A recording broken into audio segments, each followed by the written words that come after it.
I am unashamed. What about you? I don't know what he would. Are you starting or you want me to start? I was going to just ask. Start, Zach. You start. Unashamed. I'm sorry I stepped in too early. Well, it was a weird start because I look up and I got a picture of Jase over here and you're doing stretches. Yeah. And my question is something wrong with your back? What's going on? I love how there's no sacred spaces anymore. And like everything must go public.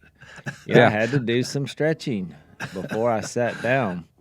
I told you I had an encounter with a rock in Colorado. Which Jase, you know what this tells me is that Zach, when we think he's listening, when we're like talking on the podcast and telling stories, he's not listening.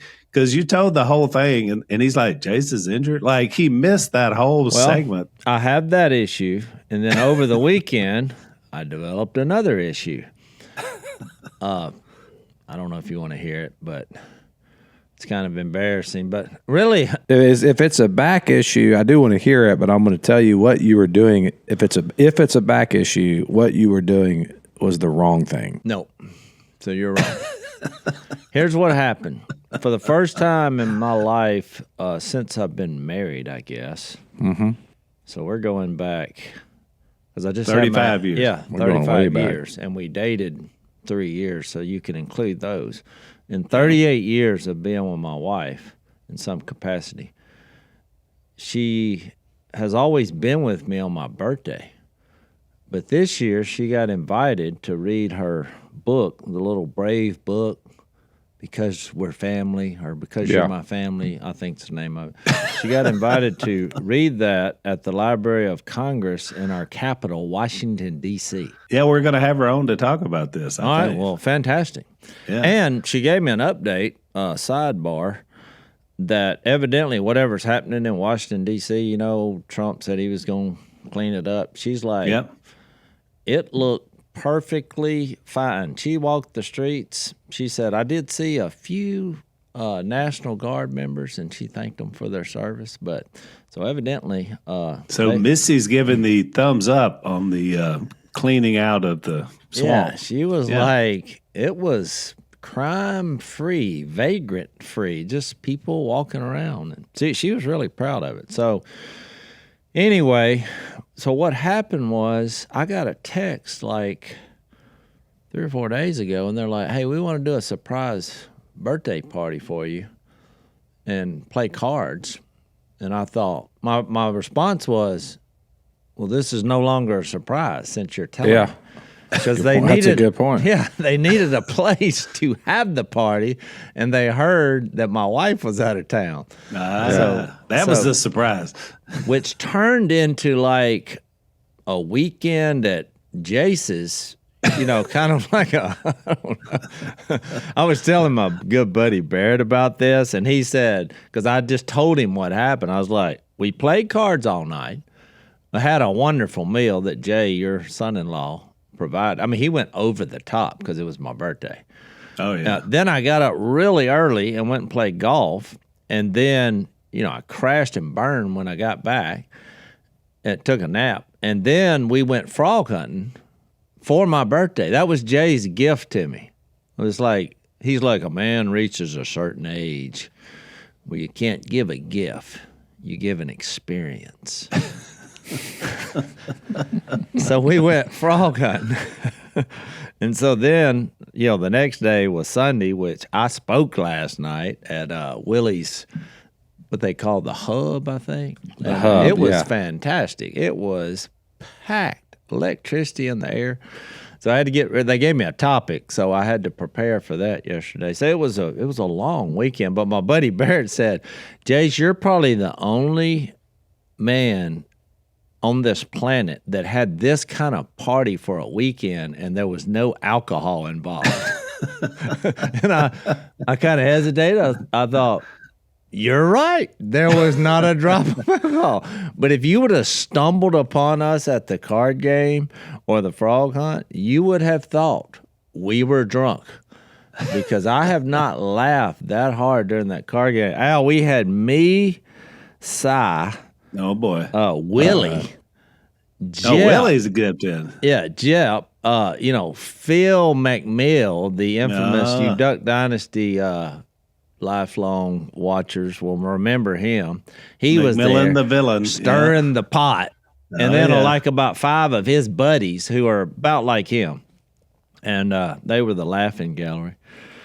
And so it was a lot of fun. But during the frog hunt is where I encountered an injury, and I'll go public with this announcement, which is hard for me to say. This has been Al, I know we're going to talk about being troubled in spirit. We are. I had an encounter during the frog hunt, and I didn't say anything to Jay.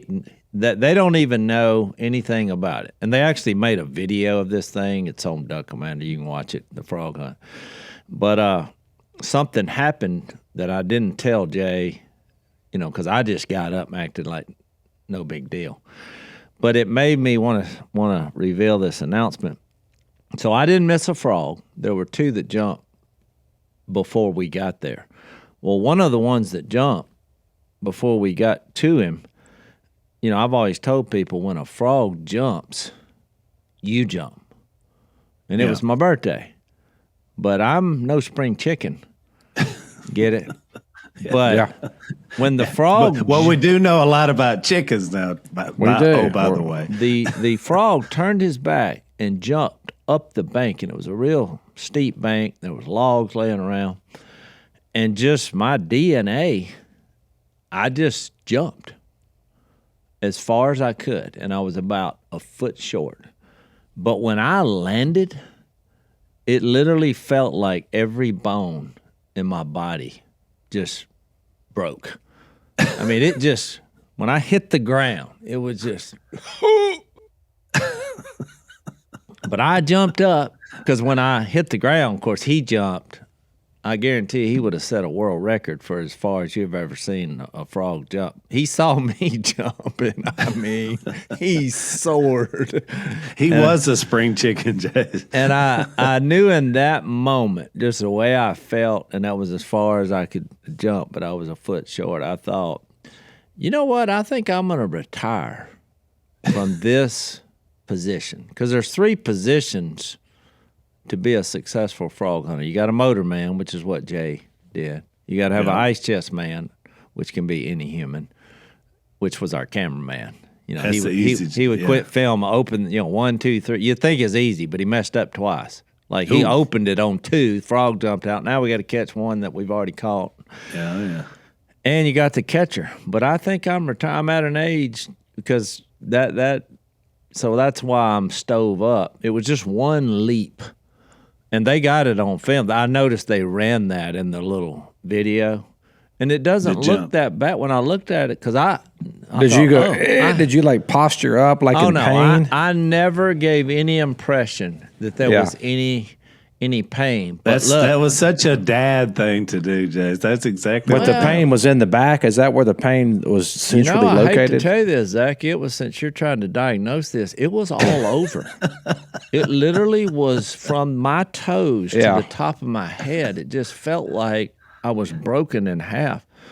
Well, your problem is that you're doing the stretch as if this is your whole problem. It's your core. You have to work on your core. You think it's everywhere else. You have a weak core. Okay. So I'm telling you, you need to. I can give you about 4 exercises that you do daily. Here's what I'm saying. I think you reach an age, it's kind of like eating an apple. When you get to the core, you chunk that out in the yard and say, okay, it's over. The core is gone. I'm trying to be realistic. I don't think I'm able, nor will I with your 4 little exercises, to be jumping full out and just sacrifice my body into a brush pile on a bank. I mean, it packed a punch is all I'm saying. Did you get the frog? I did not get that frog. I was a foot short. You're not listening to the story. You never got him. No, we never got him. There were 2 frogs that we saw. Every frog that I was in the vicinity of, I was 100%, so I'm proud of that. I mean, Jay was bragging on me. But once you lose them, they're gone. But I will say this, Jase, because we frog hunted. It's been a minute since I frog hunted with you, but you are one of the best frog catchers of all time in the family. I mean, so your retirement is a big deal. I mean, you go down as one of the all-time greats. And, one of the greatest. Yeah, I'm still going to love the experience. I'm just going to be back there because Jay's motor skills, they're a little lacking. I love to take protein shakes because it's like a great way to get my daily protein, but a lot of times they taste like chalk or it's like drywall dust in your mouth. I don't know. Al, have you ever had that experience? I have, and I do a lot of shakes as well. That's been a big part of my my weight loss. So I love our new product. This will help you look like a brick house, but it doesn't taste like brick. That's pretty good. You know, the doctors at Brickhouse Nutrition explain that most protein powders, the reason why they fail is because they use poor quality protein and they bulk them up with all these fillers like soy, corn syrup, sodium, and cellulose. That's not the case with Brickhouse. If your protein powder isn't cutting it, switch to Brickhouse Whey protein. Brickhouse Whey, it's bioengineered by doctors, not marketers, which is a big difference because they're using new science in their protein powder that delivers the result that you can feel immediately. This is a very clean formula. Brickhouse Whey gives superior bioavailability and delivers professional level muscle growth and strength, and it's lactose free, so there's never any bloating or stomach upset. First impression, loved it. It mixes well. I'll mix it in this little container here. And I would highly recommend the Brickhouse Whey to any friend or family member. Don't let junk protein sabotage how you look and feel. Switch to Brickhouse Whey for guaranteed results or you get your money back. Go to thenewway.com and use promo code Unashamed for 20% off. That's promo code Unashamed at thenewway.com, thenewway.com. So what I'm saying is, not to assess blame, but since you brought it up, the two that got away, he was too slow getting there. You got to charge him. He was worried about the motor, and I get it. We were in a stump-infested area. But I just thought, what's taking so long? You know, I kept motioning my hand like, let's go. This is the universal symbol for give it gas, give it gas, give it gas, boys. Give it gas. Too slow. And so the bigger the frog, you know, those two frogs that got away were the biggest frogs that we saw. Well, they didn't get that big by accident. Yeah. They're not stupid. You got cameramen, lights, banging the boat, motor coming. Even though he's blinded by the light, he's like, then he sees some hairy seal-looking fellow just jumping at it. He's like, no, I'm out of here. So anyway, but I did that because there was another reason. My mom, who gave me, this was funny, because Jeff had visited Mom before the card game. She said, I need to get Jay something for his birthday. And so she told Jeff to put out his hand, and he did. And so he had it covered up. I was like, well, what could Kay have given me? And it was 10 $1 bills. I don't know why I thought that was funny. 10 crisp $1 bills. She said, this is for the card game. So, but she said, and I have a request for your birthday. And she said, I want some frogs. So yesterday, before I went and spoke, we had 13 frogs, which there's a little bitty pond where we hunted. And so I cooked 13 of them and brought her 4. It's as happy as I've seen her since before my dad died. I'm not kidding. She was exhilarated. And so I ate the other 9. I was going to give Jay some, but I just got caught up in the moment. My wife wasn't there. I hadn't eaten anything all day. And they were the best frogs. I kept thinking, what did I do differently? But I think it's just because I hadn't eaten all day. And, How'd the card game turn out? Oh, my goodness. It was as funny. What happened was Si, he brought a card protector. I don't know if y'all know what that means because y'all don't play cards, right? So, we played this game called Texas Hold'em. Have you ever heard of it? Oh, yeah. I've heard of it. Okay. So Si had a beaver little figurine as his card protector. Well, for some reason, usually he tries to take me on because it's a family thing. He wants to beat me, but it was my birthday, I guess. So he actually bought me into the game, which it was his birthday present, which was shocking. And but for some reason, him and Willie just clashed the whole night. And Willie got the better end of that encounter from a card playing standpoint. And Willie made, I would say, 1,001 beaver jokes during the night over Si's dam is breaking. You better call the other troops. There's been an explosion. Beaver boy, he just never stopped. That is his modus operandi. He finds the thing, and if it ever that snowball gets going, then just you have to weather the storm throughout the evening. Whatever you do, don't show weakness. Don't show that it hurts. Don't ever escalated. And Si, how it seemed like he's mad, but he's not. But he's like, hey, so finally, Si, of course, number one, he didn't bring enough money to that game because Willie just beat the dog out of him. So then he's like, well, hey, fat boy.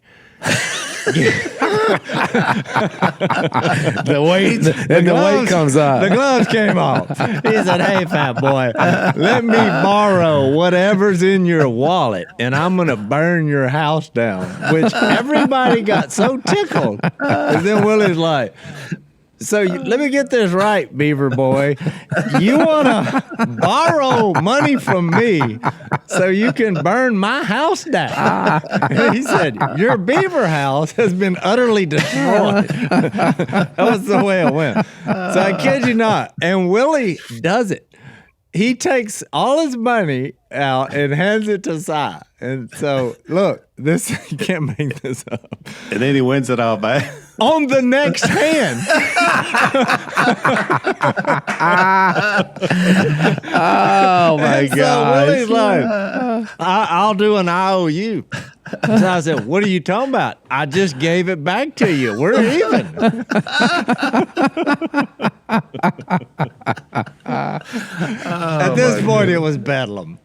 You know what I'm saying? You don't have to have alcohol when you have that. No, it was just off. That is so funny. Oh, it was a great time. It was the best birthday weekend, I guess, that I experienced. It was just that's another reason. I mean, my rib cage took a hit. I have not laughed that long and that hard in years. It was just all night. It was just one. Well, that was the OGs of the poker game. Was y'all brought back the original guys who were involved years ago. Yeah, it was fun. It was a good trip down memory lane. That's some big personalities. That was the weekend. Well, happy birthday. Yeah. Happy belated birthday. 56 and stretching. 56 and retired from being the catcher. That was it. That's it. He's moving to the back of the boat, boys. Going to the back of the boat. And there's no shame in the back of the boat. It takes a team to function. It's very important. Get somebody young up front that's good. Yep. All right, y'all ready to get back into John? I'm ready. So we left off in John 13. There was a couple of things I kind of wanted to revisit because we had basically covered the end of John 13. We're ready to move into 14. But I felt like we needed to touch a little more on this idea of the new command in 34. He says, a new command I give you, love one another as I have loved you. So you must love one another. By this, all men will know that you are my disciples if you love one another. Because we kind of got into the Peter part of the story. Of course, Jase went down the chicken rabbit hole, and which was very interesting. My apologies for that. Thanks for but it was pretty funny. I liked it.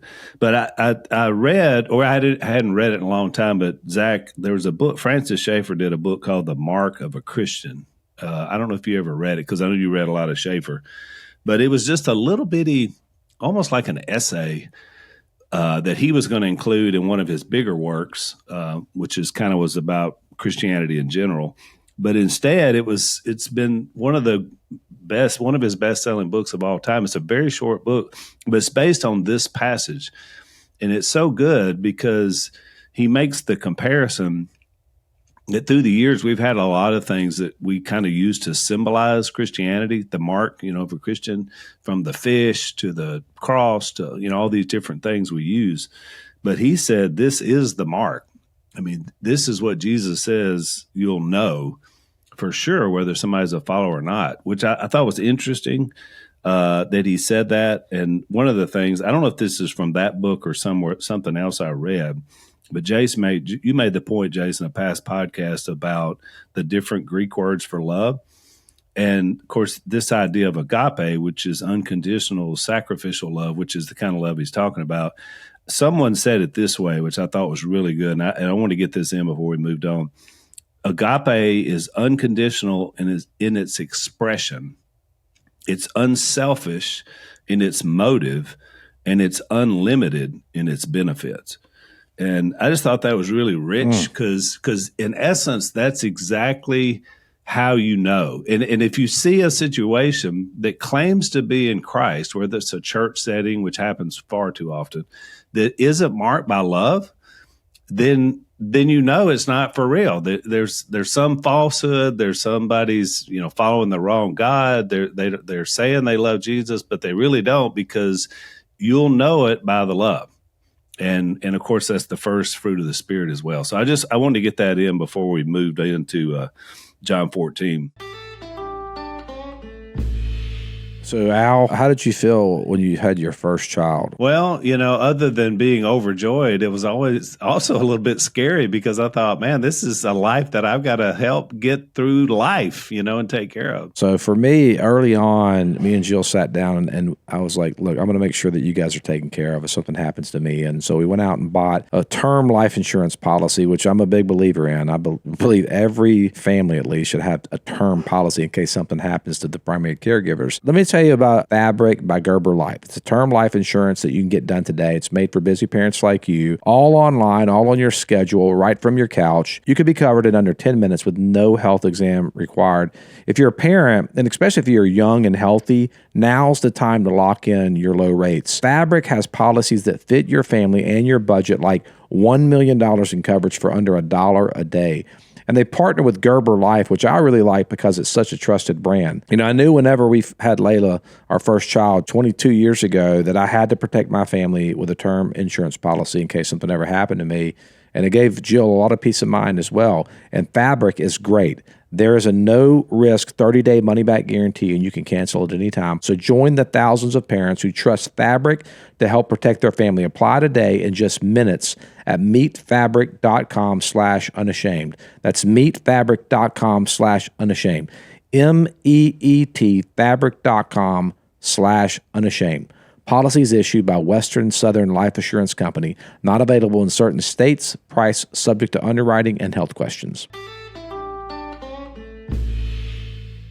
Well, it's interesting. I would say this. I shared this yesterday, actually. You saying that makes me think about this point. In 1 John 4, on two different occasions, he says God is love. Not sure exactly where that is. I know one of them 4:9, I think. All right, 4:9. 1 John 4:8. No, 4:8. 4:8 is one and of them. 4:10. Let's Is it 4:10? No, it's 4:8, and I just read 4. Oh, and 4:16. But he mentions it twice. But I want to make a point, because Al, what he just said. So if you read 4:16, we know and rely on the love God has for us. God is love. Yeah. But when you read verse 19, it's a very short verse, but think about the implications. So if you're like, God is love, verse 19 says, we love because he first loved us. And I've heard people preach that, and they start at the cross. And I'm like, why are you starting there? Yeah. He is love. When did God first start loving us. Makes me think about that Ephesians 4. It says from the beginning, Yeah. in love, He predestined us to be adopted as His sons. So it's an interesting thought, isn't it? It is. Because And how does an eternal being do something first? Well, He's always going to be first compared to anything else. Exactly. Because He is love. It's kind of a brain teaser, but I think it's good news. Well, think about in I think it's Revelation 13. I may get this wrong. I guess I could look it up, but he says that he talks about the cross of Calvary, that the Lamb was slain before the foundation of the world. I think that's the phrase he uses. And you think, man, that's a weird statement, that Christ was slain before the foundation of the world. And I think that when we try to imagine our existence, well, we do imagine our existence, and we experience it through time. But a God who's outside of that, I mean, He just is. He is love, and whatever the plan of the cross of Calvary was, it actually, in God's economy, that it didn't. It happened before the foundation of the world. It's just it's a weird phrase. It's 13:8 of Revelation. All inhabitants of the earth will worship the beast, which is representing of the anti-God. All whose names have not been written in the book of life belonging to the Lamb that was slain. The NIV says from the creation of the world. Revelation, what was it again? 13:8. Good verse. Good verse to pull out of your hat. Exactly. Yeah. I think that goes along with my point there. He first loved us. That's why he said earlier in 1 John 4, which is another interesting verse, when he said, this is love, not that we love God, but that He loved us and sent His Son as an atoning sacrifice for our sin. You see what I mean? We tend to think like, what came it's first? a good question, though. Why the question we're getting at here is why would God why does He even create us? I mean, I think we've all probably thought about that. Like, why am I here? What's the point? Like, what's all this about? Why would He create me? And I've heard it says in some way that like God. Well, I'll say it this way. I think we got to be careful if we put God in a position where we're saying that He needed us to worship Him, so He created us, because He doesn't need us. That's Acts 17. That's where I preached from last night, and I made that point. He doesn't need anything from He's us. fully sustained. Yeah. Well, it's a nuanced thing, but you got to be careful how you talk about God in this way, and why He created us. And so, I mean, I'm very careful with my language to think about. I don't want to paint a picture of God in my mind that's bringing Him down to somehow He's dependent on me for my worship, or me glorifying Him, and like He didn't need any of that to be God.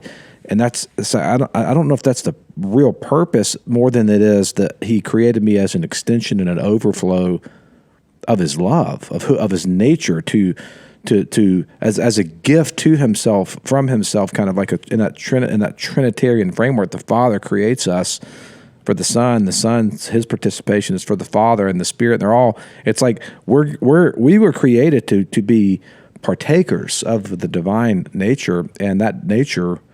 It's an unadulterated love. 1 John 4 is so clear about that. That's Acts 17:25. So I think that's exactly why that I titled John 13 in my outline is Jesus is the personification of love. In other words, the ultimate picture, if you want to see the love of God in the whole Trinity, is in the person of Jesus. And so I think that's why he says what he says here. He says, if you want to look at everything through a command lens, he says, okay, let me just give you one: love each other. And which has been the common theme. If you think about it, Zach, you're preaching the Old Testament. So am I right now. It was the theme even back then. I mean, we kind of made that out like, well, there was law, and so people didn't understand. It was always about loving God from the beginning. Oh, absolutely. and about his love for us. It's just, we talk a lot on the podcast about this not yet now mentality. That's the name of Zach's other podcast. But really, it's always been not yet now, and it still is, because when you recognize what God's love is and you're marked by it, you're always pushing forward. And I do agree with what you said about how we have to watch ourselves when we try to put ourselves in God's perspective of seeing things, because we're not him. So, and we're not, and even though we know we've got this taste of eternity now because the Holy Spirit lives in us, it's a deposit. We're not there yet. We haven't realized it. So we can't see it fully from his perspective, but we have to trust when he says things like, I loved you before I created you, that is true, and that he's outside of time and space. So I think people get into a lot of weird doctrines and weird teachings when they try to assume the mantle of seeing things from the perspective of God. This is one of the ultimate struggles. And really, Jesus consistently says, the only thing I can tell you to do is just look at me. Yeah. Just see how I operate. And then you'll figure out what you need to know. Yeah. And that 1 John 4 passage that Jase brought up is key, because what it does when understanding how we, if to love one another is the true mark of a Christian, what Schaeffer did say, by the way, he said it's the I think he said it's the final apologetic, or it's like the greatest apologetic. Like, you come up with all these, because Schaeffer was an apologist, essentially. He was a cultural apologist. I've read everything he's written, was very influential in me really honestly coming out of a season of serious doubt about the truth claims of the Bible. Once I read through Schaeffer's work, it was really, so I love everything he's written.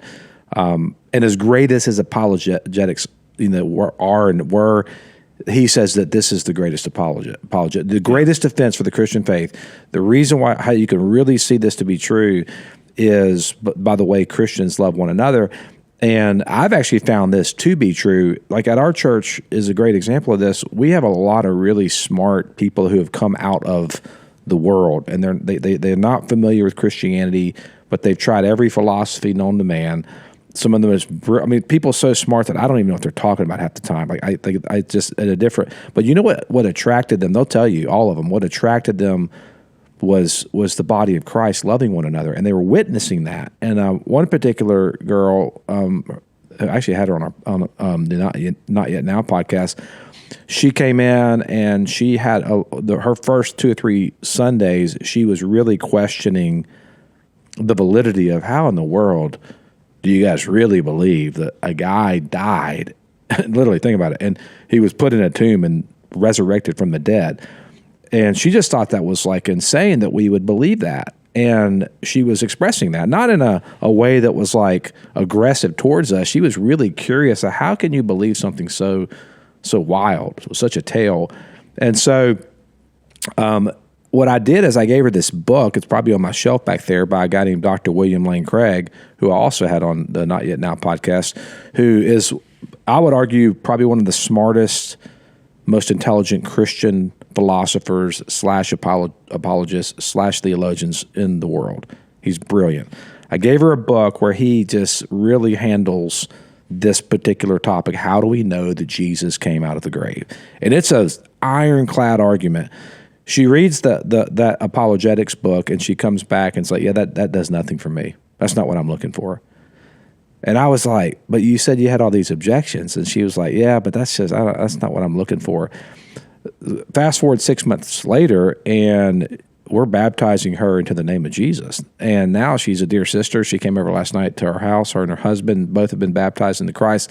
Both are they got married in the church. They're like walking the walk, talking the talk. They're doing it. They're living for Jesus.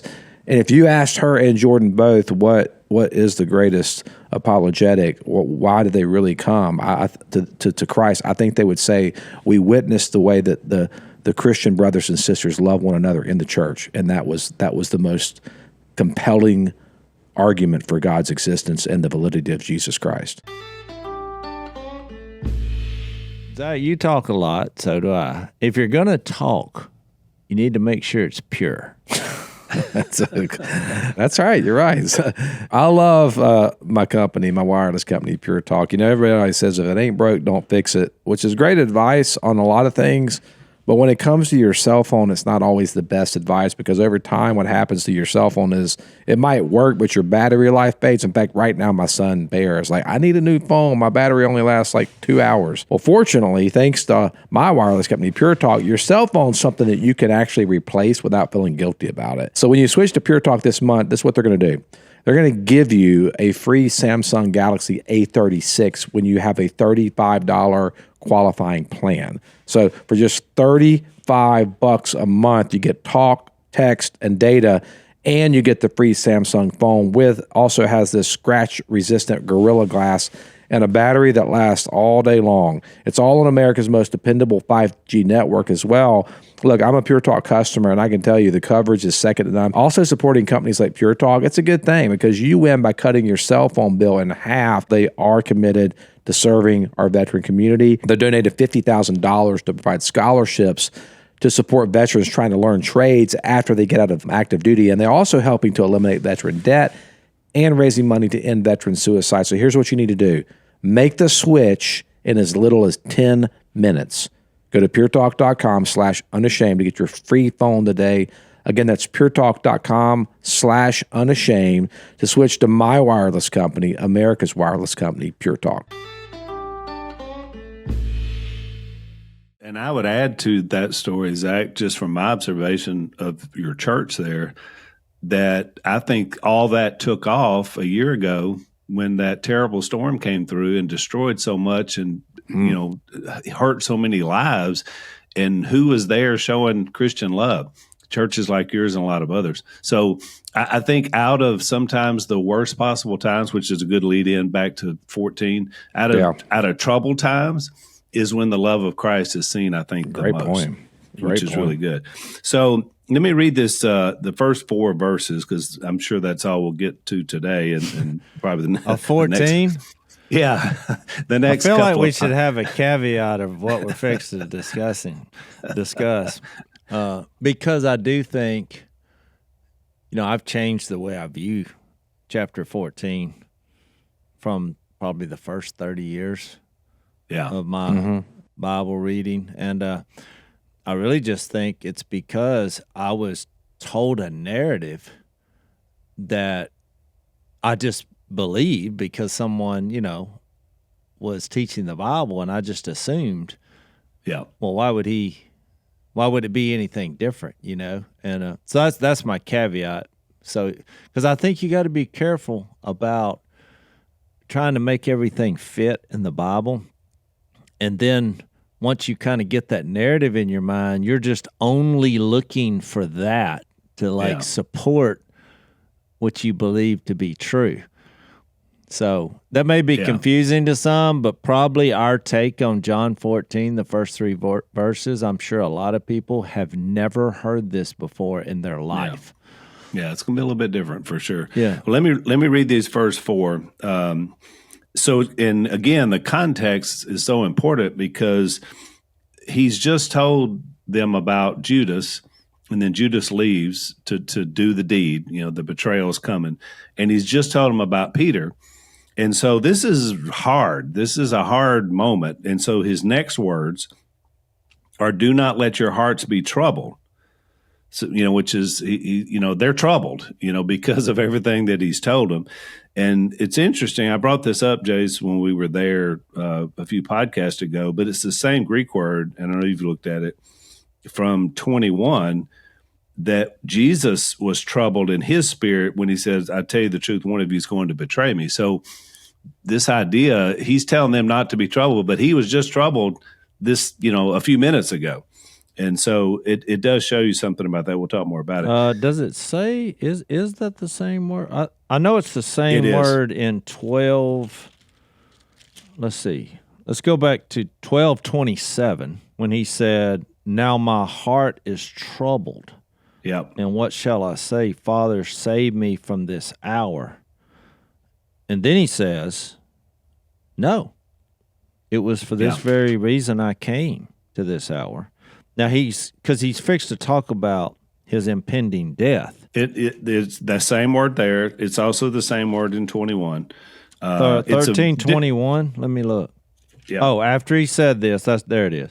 Jesus was troubled in spirit and testified, I tell you the truth, one of you is going to betray me. But it's also in 11:33. Now, what's this got to do with anything? Remember what happened in chapter 11? Lazarus. Yeah, when Jesus saw her weeping, and the Jews who had come along with her also weeping, he was deeply moved in spirit and troubled. Yeah. And then later wept. Two verses later he wept. Yeah, so I do think people, the fact that he uses it here, 14:1, don't let your hearts be troubled. Because he's telling them, I'm going away. Right. But I'm going to come back. And it's kind of the beginning of this, you're going to be persecuted. John 14, 15, and 16, he's introducing the idea of this Holy Spirit being a comforter or a counselor that he's going to give them. I'll read just to get the context, because I think this is going to matter. Understanding this, what does it mean to be troubled? When he says in verse 16 of chapter 14, I will ask the Father, and he will give you another counselor to be with you forever, the Spirit of truth. The world does not accept him because it neither sees him nor knows him, but you know him, for he lives, here's a boy, you're talking about a phrase, for he lives with you and will be in you. So I think we needed to do that. I'll look up this word, Al, for troubled and see the other places it's used. And the reason I think it's important that we start there is because sometimes you get the idea, don't let your hearts be troubled. So we should never be troubled because, Jesus tells his disciples this. But remember, Jesus has shown, as Jay showed, 3 examples prior to this, that being troubled is part of the human condition. What he's really saying is don't stay troubled, because the good news is coming. And I think it really shows Jesus' early part of his humanity is the idea to bring comfort. And when I read, like, one of my favorite passages in the Bible is 2 Corinthians 1, 3 through 11, because Paul describes his situation to the Corinthian church, and it's a tough situation. He's had a hard time. He's had a lot of difficult things happen, but he says everything that's happened to him has been to show him that God loves him and comforts him so that he can provide comfort for other people, including this church that he loves so much that's having so many problems, the Corinthian church. So I think at the heart of who we are, we always understand that at different times we're going to be troubled. And it could be because of some physical malady. It could be a family situation. It could be, our own sin and shortcomings and mess ups. And just like we see denials of who Christ is.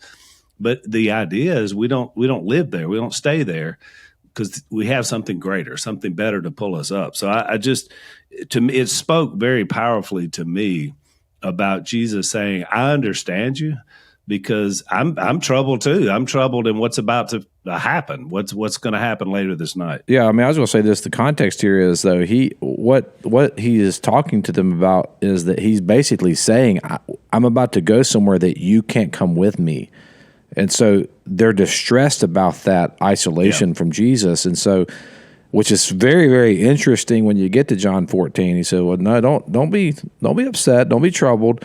He's about to give the reason why over the next 14, 15, 16, and 17, that 4 chapters, which honestly, if you want to build a doctrine of the Holy Spirit, this is probably where you should start. Yeah. Right here in these next 4 chapters, Jesus himself is going to give us a really thorough explanation of the role of the Holy Spirit. So, Jase, I made the bold claim last year that I was going to lose 60 pounds by 60. It was an epic fail. You even lost money, I understand. But technically, you're still 60. But I'm still 60. And so it really remotivated me.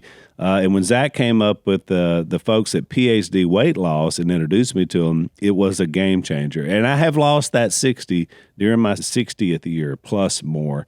It's been fantastic. Dr. Ashley Lucas is the founder of this program. Thousands of her clients have had success. She teaches you what to eat, when to eat, and on your relationship with food so that you can lose weight for the rest of your life. Here's a picture of me at the beginning of this journey some 31 weeks ago. And here I am now, which is about 65, 68 pounds less, which is a real blessing. You're not eating rabbit food. There's no gimmicks. There's no pills, no injections, and no side effects, which so much of the dietary plans now have. PhD Weight Loss also provides up to 80% of your weekly food at no extra cost. I've got to be honest. I feel better than I felt in many, many decades, probably going back 30 years, and I can attribute it to PhD Weight Loss. So join me on the weight loss journey. I know you've been wanting to do it. Now's the time. Step up, make the move. Schedule your one-on-one consultation today by calling 864-644-1900, or you can visit myphdweightloss.com. That's 864-644-1900. Tell them Al Robertson sent you. All right, Al, I'm glad you brought this up because this is fascinating. So the first time that word is used about troubled is in Matthew 2, when King Herod heard that the one was born king of the Jews. He got the report. In verse 3, it says, King Herod heard this and was troubled. So, to your point, being troubled is not necessarily a bad thing. It's what you do about it. Exactly. Now, King Herod said, I tell you what, let's go kill all the newborn babies. Yeah. So, and I think even though it's not mentioned in the temptation of Jesus, the fact that after he was tempted by the evil one, remember what happened? I mean, I'm sure he was troubled. He'd been tempted. He fasted for 40 days. And remember, it says the angels came and attended him. Mm-hmm. So it is part of the human condition, but here's a couple of interesting other places that it's used just to make the point that it's not necessarily a bad thing. The word is also used in John 5 when the water was stirred. Remember the guy that was... Well, it's just used to show that there was a disturbance in the water. It was troubled. Same word, but I think that's interesting because even in John 11, you're like, well, why was Jesus troubled? Because think about it. His good friends were mad at him, Mary and Martha, because they're like, if you'd have been here, this would never happen.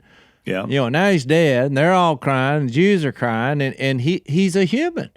It's like, I think the point, I've watched a movie before, and wasn't good, bad, or indifferent, but I was troubled. I was like misty-eyed or I remember the first time I watched Rowdy. I mean, it's a game about football, and I was like, I was getting all worked up here, It's just a story. Well, and I think to read a couple of the other ones that are interesting, and I'm trying to make the point that it's a human condition. Post-resurrection in Luke 24, and in the section where Jesus appeared to his disciples in 36, remember when he stood among them? And verse 37 says they were startled and frightened, thinking they saw a ghost, which, by the way, this word trouble is also used when Jesus came walking on the water. Yeah. It said when the disciples looked out, they thought he was a ghost. And it says it translates they were terrified, but it's the same word.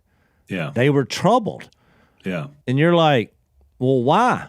Because if you're a human and you see a man walking on the water and there's no plank under the water, that would be troubling. Yeah, exactly. For a variety of reasons, good, bad, and indifferent. And so in this case, in Luke 24, I love how this kind of gives you the picture of what this means. He said to them, why are you troubled? And why do doubts rise in your minds? Same word, troubled. Look at my hands and my feet. It is I myself. Touch me and see. A ghost does not have flesh and bones as you see I have. Now, but then it goes further. When he had said this, he showed them his hands and feet. And while they still did not believe because of joy and amazement, they're still troubled, but in a joyful way of like just trying to wrap their head around, how has this happened? This is a dead man. And then he said, do you have anything here to eat? And you're like, what's he doing? He's trying to get them to overcome their troubled, stirred hearts. And I think the point is, because we're doing this on purpose, because a lot of people, they feel uncomfortable that Jesus was troubled in spirit. And he's going to do it again when he prays in the garden. Yeah. He's troubled. Yeah. And what did he do about it? You'll notice that even in the John 12, he's like, he's going to trust. He's like, his heart was troubled. And he's like, save me from this hour. But how did he respond in the temptation? He said, nope, I'm going to trust you. And that's why when he said, Father, we miss this power of this verse. On the cross, now he said a lot of things, but one thing he did say, when he said, Father, into your hands I commit my spirit. In that word, commit, it's trust. I'm trusting you for this 3-day process that I'm fixed to die. Yeah. We just think, oh, he's just like giving up his spirit. Well, that's if you're God in human form, you're trusting the Father to go through this 3-day process. So I think the way and that's the marker, Jase, that he said in the garden. You remember he said the exact same when he said, I'm troubled. Can you take this cup from me? And then he says, nope, not my will, but yours be done. So he answers that same thing at every step of the way here for the whole rest of this narrative. I think the way to wrap your head around it is a little thumbnail of Hebrews, because Hebrews 2, I think if Hebrews 2 was not in the Bible, we would have more trouble understanding why Jesus is troubled. Yeah. But when you start reading it in Hebrews 2, of course, he had already said in chapter 1 that now he's speaking to us through his Son. And he explains that. He starts off in verse 10 of chapter 2 when he says, in bringing many sons to glory, it was fitting that God, for whom and through whom everything exists, should make the author of their salvation perfect through suffering, which is what I think the definition of troubled is. It's a state where things are not going your way, like John 11, where his friends are mad at him, Lazarus died, and everybody's getting weepy, and it's causing him some temptation here. I think when you look at what he could have done, he could have just reamed out Mary and Martha. He's like, what part of this do you not get? But he understood that we're humans and we're slow to figure this out. That's why so many people rejected Jesus. Yeah. That they just couldn't wrap their head around it. But he was patient and he trusted the Father. And so then it says in verse 11, both the one who makes men holy and those who are made holy are of the same family. Well, what family is he talking about? Yeah, us. Being a human. He became a human, so he's not ashamed to call them brothers. So then he goes on to say, verse 14, since the children have flesh and blood, he too shared in their humanity. Now, we're all familiar with what happens next, because he destroyed the power of the evil one who had death, and he freed those who all their lives were held in slavery. And then he gets to verse 17. Here's the point I want to make. For this reason, he had to be made like his brothers in every way. So just think, in every way that a human is made, he was made. That means he was lonely. He was stressed out. He was troubled. He cried. He was emotional. But in all those moments, which is a prerequisite to making a bad decision, you become vulnerable in that. He always trusted the Father. Yeah. But it doesn't mean he wasn't in trouble, because then it goes on to say that he might make atonement for the sins of the people. And then here's the kicker, verse 18 of chapter 2 of Hebrews. Because he himself suffered when he was tempted, he is able to help those who are being tempted. Yeah.